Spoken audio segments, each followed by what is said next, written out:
You are not gonna believe what happened to Jimmy's car. I'm telling you, I was driving in You the are car. not going to believe what happened to Jimmy yesterday. He referred me to a surgery, and as it ends up, after that surgery, I haven't needed to eat potatoes. They fill space at parties. They both create and save us from awkward moments, impress and repulse people whose swimsuit areas we like to touch. Why, the film Reservoir Dogs would even have us convinced that we can use them to ingratiate ourselves to a pack of sociopaths. Yes, where would we be without anecdotes? You hear them every day. You tell them every day. And yet with all this practice, still, billions of people every minute are being bored by badly told anecdotes. I hope that the following episode will be able to help rectify that. Now, as the name of our show handily reminds us, we only have so much time here, so we're going to look at 3 major types of anecdotes, breaking them down kind of a good, the bad, and the ugly fashion, though not necessarily in that order.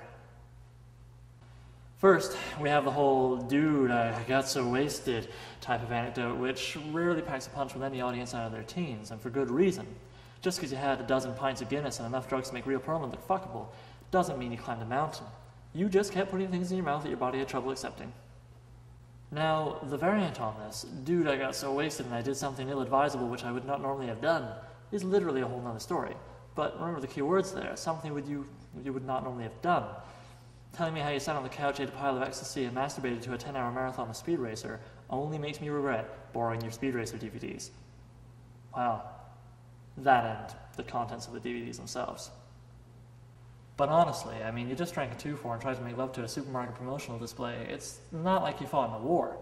Now, war, that's where you get the good stories. You want to hear a good story? Bet anybody's ear who's got one to tell.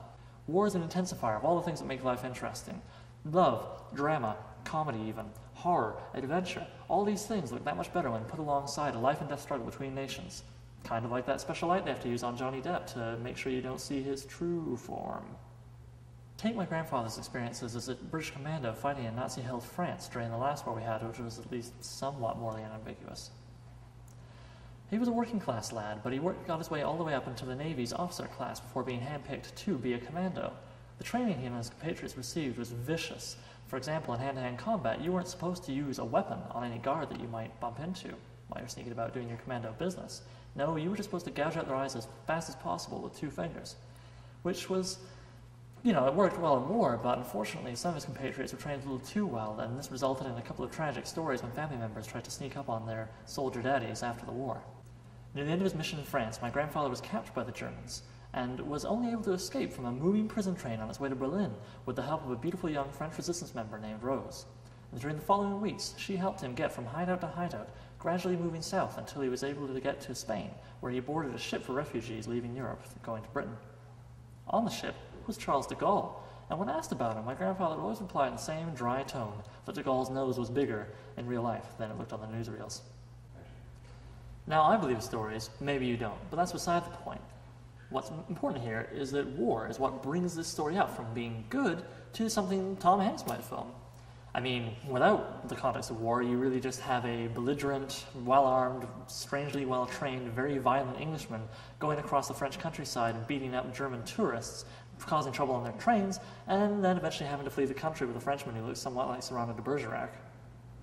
Moving along, ugly stories are a category unto themselves. They're special in that when they're told to you, you'll wish you hadn't heard them.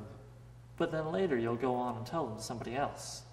Yes, you'll simultaneously hate and appreciate and pay tribute to the person who originally told you the story by passing it along to yet another unsuspecting sap.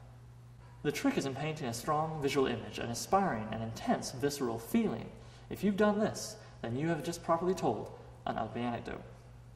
Recently my friend Sean victimized me with a proper ugly story. It's suitable for this episode too because it's told from the perspective of a man listening to another fellow tell him an ugly story. So in that similar vein of friendly abuse, I'm now going to pass this on to you. So I'm with this hooker. He begins, matter-of-factly, we early 20s fellows listening cautiously to this man of experience. Nice-looking girl. Great tits. Great-looking tits. You know how much I love tits. I'm in there in the dark, I'm going to town on these tits, happy as a pig in shit. We are all empathizing with how happy a man can be while sucking on such a tit. But the girl ain't making no noise. Nothing.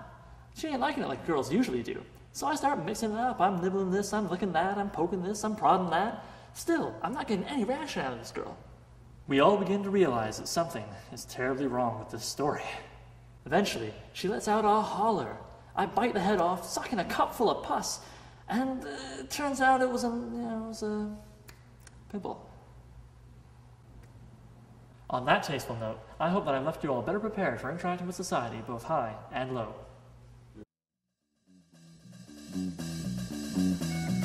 Seriously though, guys, Rhea Perlman's a lovely girl, and I'll smack anyone who says otherwise. Now there's a woman who does not need to eat potatoes.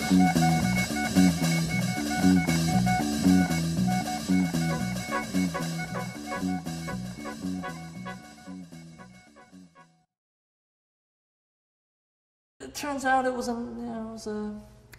pimple.